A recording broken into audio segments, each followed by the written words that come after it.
Ça va, Jeanne? J'ai un petit souci capillaire. Qu'est-ce qui t'arrive? Voilà, c'est bon. Tu n'arrives pas à te recoiffer? Là, c'est bon. Vous faites pas dans les cheveux, David? Bah non, clairement pas.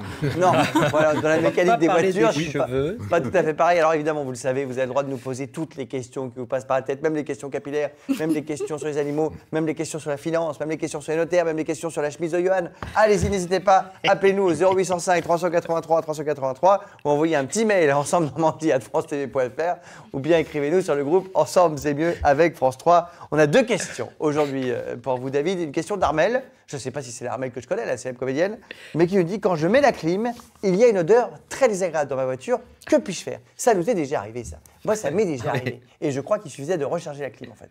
Non, Pas du tout. Ah bah, Rien à du tout. voir. Ah bah rien à voir. Ah bah voilà, bah, je me trompasse. Ça n'a rien à voir. C'est le filtre habitacle.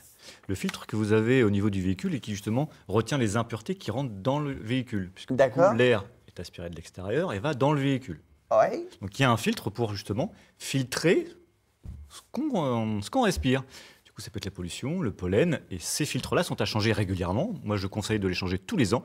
Ah oui, carrément, j'ai jamais fait ça de ma vie. Moi non plus. Voilà. un peu Et plus c'est vrai que, comme les impuretés restent sur ce filtre, ça Ouais. va macérer. On va avoir des feuilles aussi qui peut tomber, ça dépend où on se gare. Ah oui. Du coup, ça va rester dans le filtre, ça va macérer, on peut avoir des odeurs désagréables. Donc Quand c'est pas on- parce qu'elle met la clim, elle mettrait n'importe quel système d'aération, ça fait pareil. C'est ça. D'accord. Donc là, il faut qu'elle change son filtre habitacle. Si vraiment son filtre habitacle est vraiment pas propre du tout, Ah oui. je lui conseille de faire un petit traitement de désinfection.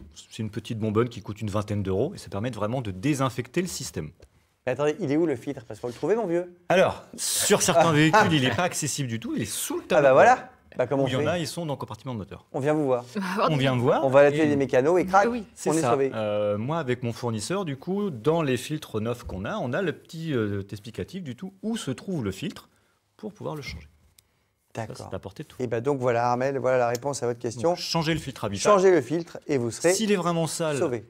un produit de désinfectant. Et il existe des filtres antibactériens pour les personnes qui sont vraiment sensibles au niveau des sinus. Je peux le changer tous les 6 mois, c'est pas mal. Et ben voilà, 6 mois, putain, carrément. Pour les C'est personnes beaucoup. sensibles, oui.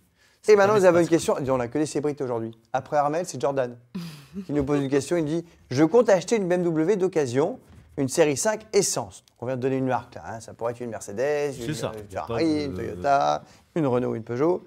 Et il se demande s'il peut acheter sa BMW avec un kilométrage supérieur à 300 000 km. Alors, ça paraît beaucoup, 300 000 Ouais, km. moi je trouve ça beau. Ça paraît beaucoup, mais... Après, il y a des voitures qui tiennent 1 moi, million de kilomètres. Hein. C'est ça, n'importe quel constructeur, il n'y a pas de kilométrage défini. C'est-à-dire qu'on peut très bien faire 1 million de kilomètres, quel que soit le véhicule. Tout ce que je Faut que ça tienne, conseille quand à même. Jordan, Attendez, tout il y ce a que peut-être des marques qui ne tiennent pas les 1 million de kilomètres quand même. Non? l'entretien automobile, justement, on fait en sorte d'entretenir son véhicule pour qu'il nous dure longtemps. Donc si le D'accord. véhicule est entretenu, voilà, on peut prendre des véhicules avec même 500 000 km. Du moment qu'on a un carnet d'entretien qui a été suivi régulièrement, ça pose pas de problème. Donc, il pourrait éventuellement Tout à prendre fait. le risque, en tout cas, S'il a un carnet évidemment, d'entretien qui est d'acheter suivi, cette voiture. sans aucun problème.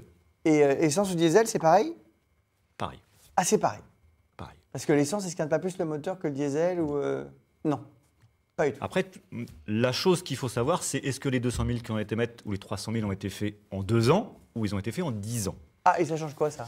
Parce que le véhicule ne se fait pas de la même façon. Si c'est un commercial qui va avoir le véhicule va avoir un fort kilométrage, mais ne va pas être usé, proprement dit. Parce que du coup, il va juste avoir roulé.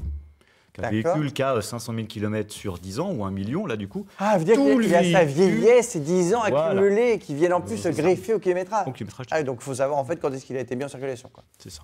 Et on y voit plus clair. Eh ben, Mais il n'y a pas de kilométrage défini, quel que soit le constructeur, quel que soit le véhicule. Mais oui, et quelle que soit la personne d'ailleurs.